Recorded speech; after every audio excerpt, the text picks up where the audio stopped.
อันนี้ก็แม่นหมักเพชรในสวนครัวของข้าพเจ้าเองเนาะมีแต่แนวมีแต่หมักเพชรปัดนี่ก็ละพวมเป็นหลายอยู่น้องเอ้ยสมาร์ทใครอยากกินก็สมาร์ทมาเอาไปกินได้เด้อบ่ได้ซื้อบ่นะยังโลกินให้มีรสมีกระพวมสีแกนคือหมักเพชรเนาะยังหลายเนาะต้นเนาะ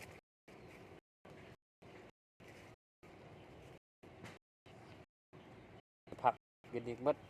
แล้วก็มดเนาะแต่มีใส่มีจักอย่างอันนี้คือหมักทั่วผักหญ้ากำลังพวกใหม่